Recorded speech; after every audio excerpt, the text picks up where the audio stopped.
Shin Nura Mustapha waye? Kashe shi aka yi ko kuma rashin lafiya ya yi ya rasu? Wannan tambayar ita ke yawo a cikin zukatan al'umma da kuma ƙwaƙwalensu. To a yau mun samo muku amsar wannan tambayar daga bakin mahaifiyarsa yayin da take jawabin yadda aka yi Nura Mustapha waye ya rasu ya bar duniya. Bayan wata tattaunawa da suka yi da wata tashar YouTube mai suna Hausa Top TV. A yayin da suke tattaunawa, mahaifiyar Nura Mustapha waye ta bayyana dukkanin yadda aka yi ya bar duniya.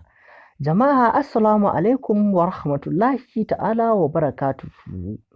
A wannan bidiyo namu na yau za mu ji yadda aka yi marigayi daraktan Izzar So Nura Mustapha waye ya rasu ya bar duniya daga bakin mahaifiyarsa.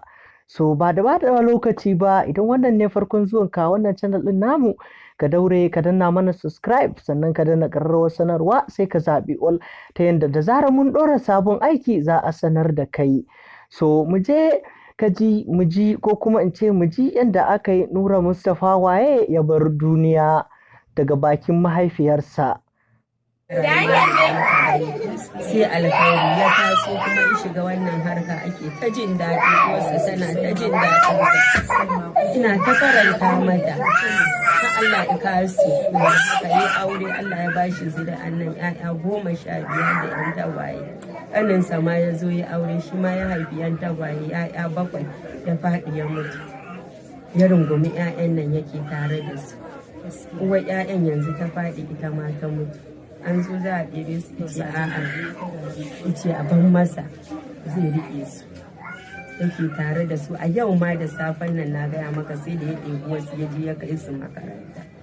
To me ya faru da shi Nura? Allah masa rasuwa, wani ciwo ne ya faru, wani abu da yake damun sa? Shi Nura ba abin da ya ce wallahi. Ya zo dai da daddare ya tashi, uwarsa ya siyo mata nama ya tashi ta, ita Hajiya tashi ki ci. Ta karɓa ta ci. Ice Hajiya me kike so? Ta ce ni ba komai Nura, ba abin da yake dami ki. Ta ce ba komai. Ya ɗauko 5,000 ya bata. Ice gashi nan Hajiya ki dinga ci, ki daina fita ko ina. Ta ce to shi kenan Nura, ba inda zan yi.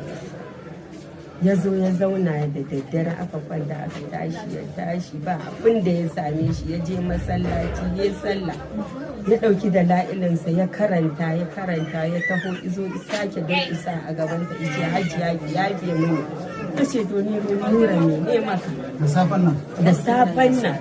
Ice Nura me kai mini? Ni ba abin da kai mini Nura. Ice ni dai ki yafe mini. Ta ce to Nura na yafe maka.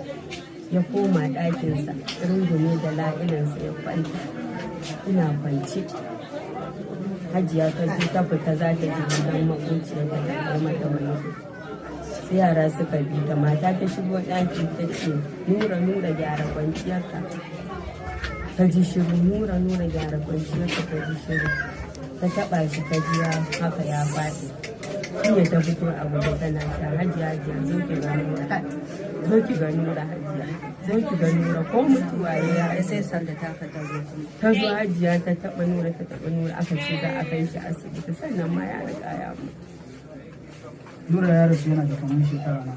Nura ya rasu ina da shekara na ke ga zai kai 50 Nura ko? Nura zai kai 50, Allah zai kai 50. Ɗaya shekara 50. A shi 'ya'yansa 10. ‘Ya'yansa da na ‘yan uwansa ya kama ki? Yanzu ya kama 20 ba ɗaya, waɗannan marayun na gabansa. Da nasa 20 ba ɗaya yake tare da su. Ga uwarsa. Nasa 12 ne. Nasa su 7. Na Ali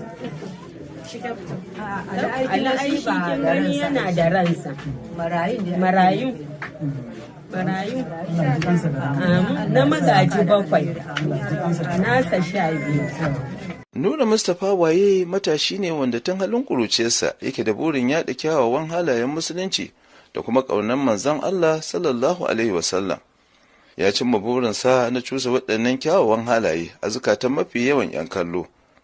Nasarar Nura Mustapha a wannan buri nasa dai bata zo da mamaki ba, saboda addu'o'i da yake samu da kuma kyakkyawar niyyar da ya sa gaba. Amma duk da haka, karɓar saƙon a wajen 'yan kallo shi ke sa shi tunanin shine ko Nuran da yunkurinsa na farko bai samu shiga ba? Labarin yana so isar da sakonni ne da ba farko an gina shi ne akan gaskiya da riƙon amana, to daga ƙarshe kuma sai aka dinga masa rassa, aka dinga sako sakonni ta yadda mutum zai rayu yadda zai sadu da Allah lafiya, ya yi rayuwarsa cikin salama kuma ya mutu cikin salama.